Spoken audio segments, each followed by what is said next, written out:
अखण्डमण्डलाकारं व्याप्तं येन चराचरं तत्पदं दर्शितं येन तस्मै श्रीगुरुवे नमः।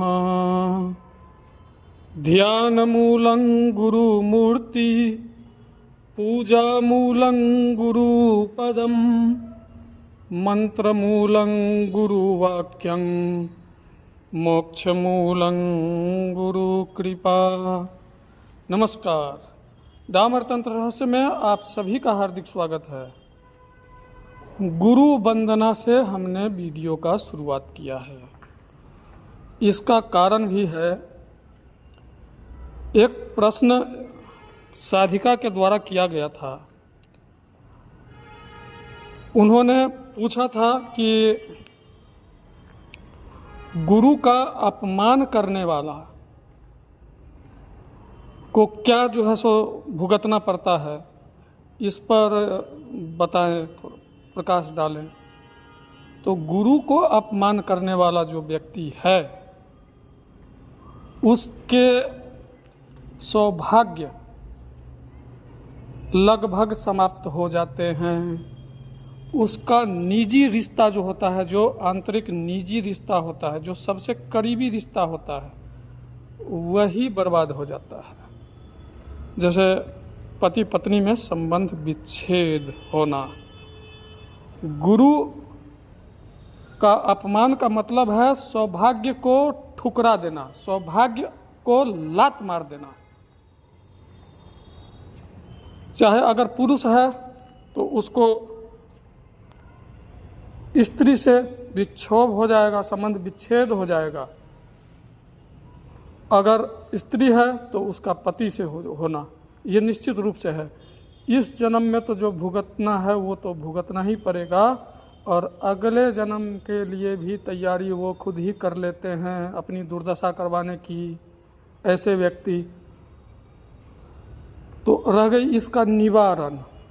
इसका निवारण यही है कि अगर जाने अनजाने में गुरु का अपमान हो गया है तो गुरु अगर सशरीर हैं तो सामने से जा कर के क्षमा प्रार्थना करें।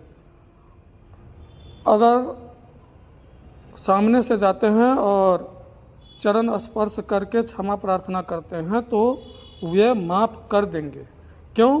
क्योंकि हमने देखा है, एक बिहार का पीड़ित व्यक्ति था, उसने गुरु का अपमान किया था और वो लगभग भारत के अच्छे से अच्छे, बड़े से बड़े तांत्रिकों के पास से घूम के आ गया था। उसको ठीक नहीं हो रहा था क्या? ब्रह्म राक्षस से परेशान था। ब्रह्म राक्षस से बेचारा परेशान था। वो हम ट्रेन में थे, कहीं सफ़र में थे, तो फ़ोन आया था उसका।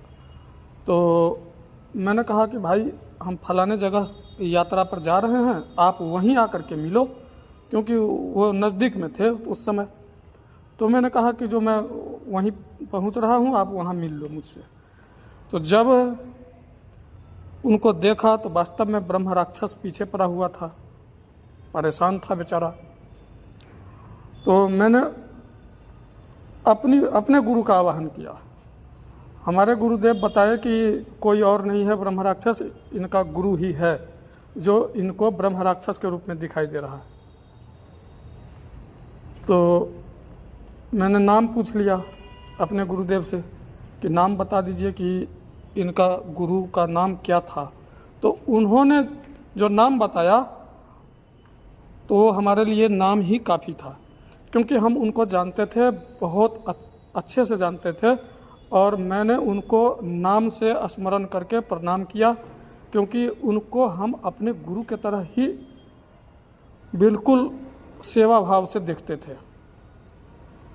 हम अपने गुरु से कम उनको नहीं समझते थे जब वो सशरीर थे। हम अपने गुरु के समान ही उनका सो आदर करते थे। और ये चीज़ वो जानते थे कि हम इसके गुरु नहीं हैं, लेकिन ये हमें अपना गुरु से कम नहीं समझता है, ये चीज़ उनको पता था। तो वो उनका जब स्मरण किया तो उन्होंने वहाँ पधारे और पूछा हमने कि गुरुदेव ये क्यों परेशान है, इसका निवारण। तो उन्होंने कहा कि इससे पूछो, ये हम हजारों की संख्या में हमारे साधक थे और वहाँ हम सबको संबोधित कर रहे थे। उस बीच में ये मुझे बोला कि तुम ब्राह्मण नहीं, ब्राह्मण के नाम पर कलंक हो, तुम ब्राह्मण नहीं, तुम ब्रह्म राक्षस हो। तो जाकी रही भावना जैसी, प्रभु मूरत तिन देखी तैसी। तो गुरु में आप अगर ब्रह्म राक्षस को खोजेंगे तो ब्रह्म राक्षस ही मिलेगा। मिलेगा क्या? जब पत्थर में श्री हरि मिल जाते हैं, जब पत्थर में भगवान शिव मिल जाते हैं, तो आप अपने गुरु में ब्रह्म राक्षस को खोजोगे तो ब्रह्म राक्षस ही मिलेगा। ब्रह्मा को खोजोगे ब्रह्मा मिलेगा, विष्णु को खोजोगे विष्णु मिलेगा। जिसको खोजोगे गुरु के रूप में वही मिलेगा। फिर मैंने उनसे प्रार्थना किया कि इसके कष्ट का निवारण बता दीजिए, बेचारा भटक रहा है और बच्चा है, आपका क्षमा कर दीजिए। तो उन्होंने रास्ता बता दिया। देखो गुरु कैसे कितने दयालु होते हैं। पहले तो उन्होंने बच्चों की तरह आंख मार दिया मुझे, इसके बाद उन्होंने निवारण बता दिया। निवारण क्या बताया? उन्होंने कहा इसको बोलो ये 1.25 लाख गुरु मंत्र का जाप करे और 108 ब्राह्मणों को भोजन कराए, यह सही हो जाएगा, बिल्कुल फिट हो जाएगा ये, ठीक ना। और वो लड़का जा रहा था IAS IPS का तैयारी करने, सारी तैयारी धरी की धरी रह गई उसकी।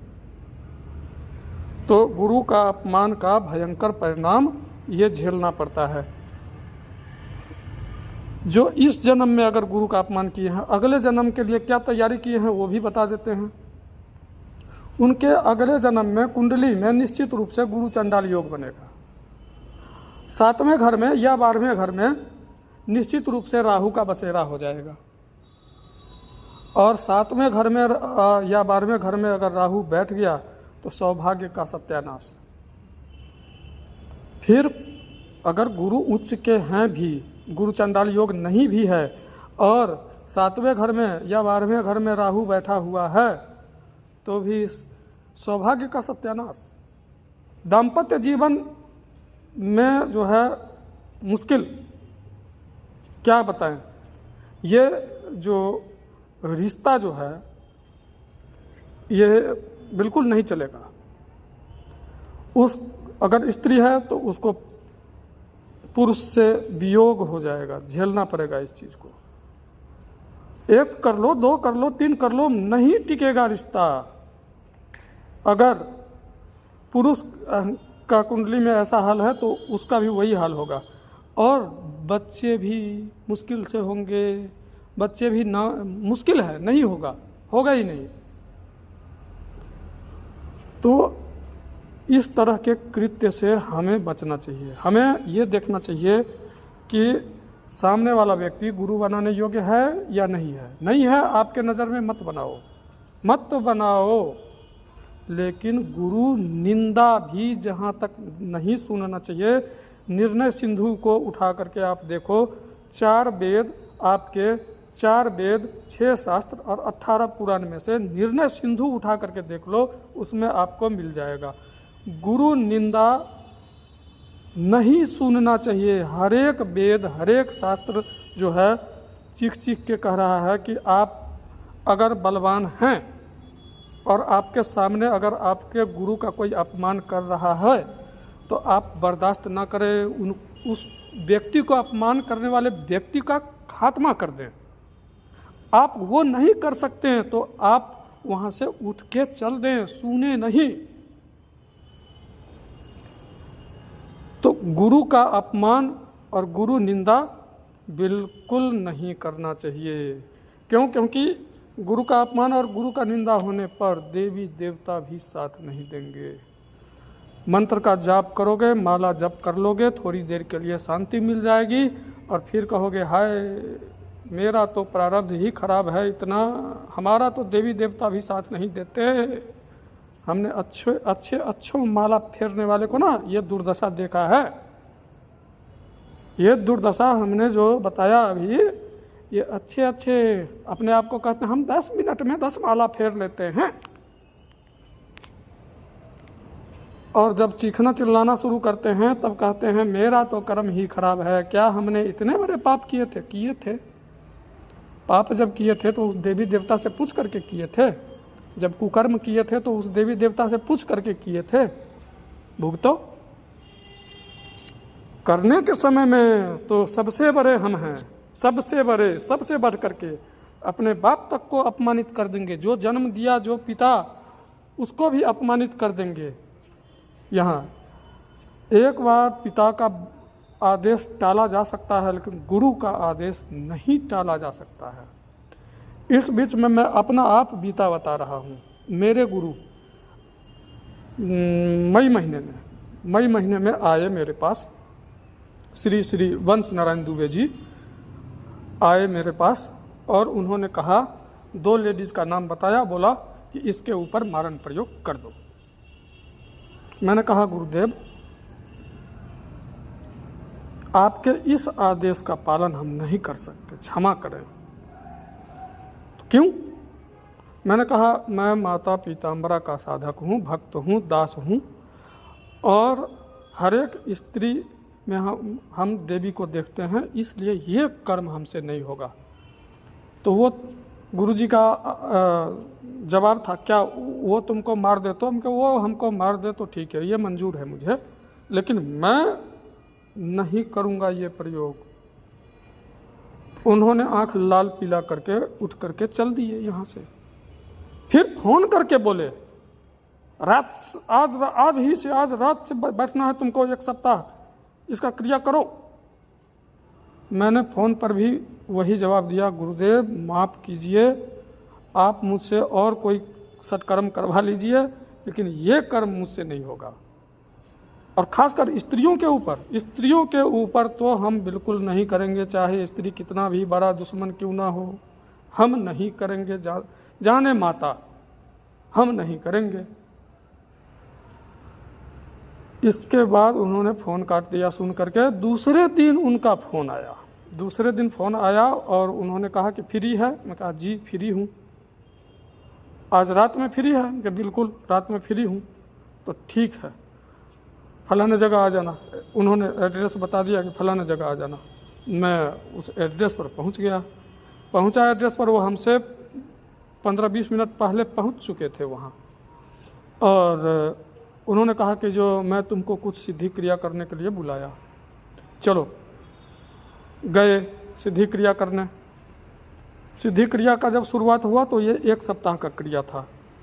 जब शुरू हो गया, जब हम लोग 3 बजे 3:30 बजे रात में वहाँ से उठ करके आए, तब इन्होंने बताया कि विवेक जी गुरुदेव, अगर कल तुम ये बात मेरा मान लेते मारण क्रिया वाली उस लेडीज़ के लिए, तो ये क्रिया हम आज तुमको नहीं सिखाते, हम तो टेस्ट ले रहे थे। तो ये गुरु का परीक्षा था, आदेश नहीं था कि ये करता है कि नहीं करता है। और उन्होंने नाम भी ऐसा का लिया जिसको हम अपना परम शत्रु मानते हैं, परम शत्रु, सबसे बड़ा शत्रु मानते हैं।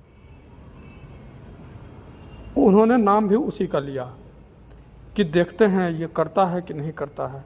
तो गुरु अगर परीक्षा ले लें ऐसा तगड़ा, तो अधर्म तो अधर्म ही है ना, नहीं करना चाहिए। गुरु को तकलीफ नहीं होता है। आप अगर सामने से उनको बोल दोगे कि हम ये कर्म नहीं कर पाएंगे, उनको तकलीफ नहीं होगा। हमारे गुरु को तकलीफ नहीं हुआ, हमारे गुरु को नहीं तकलीफ हुआ। अगर उनको तकलीफ होता तो वो उसी के अगले दिन हमें वो बड़ी साधना के लिए जो है ले चल के दूरी पर बिठा नहीं देते और हमारे साथ वो पूरे रात नहीं जगते, हमारे साथ पूरे रात जगे हैं वो। तो गुरु कृपा ये होता है, गुरु जिसके ऊपर कृपा कर देना, जो शक्ति नहीं भी मिलने वाली होती है वो भी मिल जाती है। इसलिए कभी भी गुरु का अपमान ना करें। अगर किसी कारणवश हो गया है तो सामने से क्षमा मांगे। अगर जीवित नहीं है तो उनके द्वारा दिया गया मंत्र का जप करें और उनका पूजा करके 1.25 लाख मंत्र जाप करके और यथासंभव ब्राह्मणों को भोजन करा करके दान दक्षिणा दे करके विदा करें, उनको संतुष्ट करें। वो भी नहीं कर सकते तो रोज कम से कम उनके फोटो पर हल्दी और कुमकुम लगाएं। और अपने भी माथे पर हल्दी और कुमकुम लगाएं, चाहे वो स्त्री हो या पुरुष हो। हल्दी कुमकुम जरूर लगाना, तभी जा कर के सौभाग्य में वृद्धि होगी, नहीं तो भगवान ही मालिक है। और उसी सारिका का दूसरा प्रश्न था ये कि आपने अभी तक गुरु मंत्र कितने को दिया है।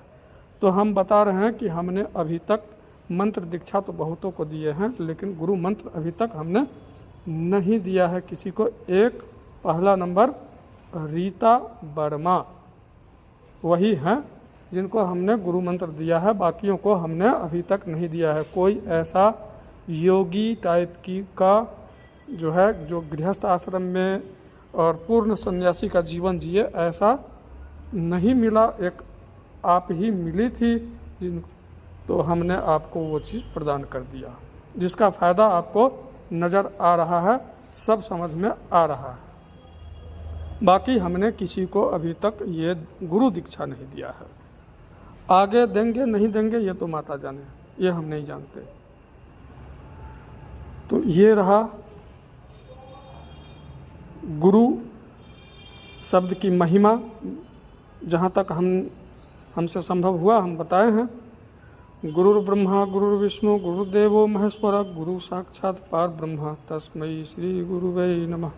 ओम सद्गुरुदेवाय नमः। ओम श्री सद्गुरुदेवाय नमः। ओम श्री सद्गुरुदेवाय नमः। तब तक के लिए नमस्कार। जय माता पिताम्बरा, जय गुरुदेव।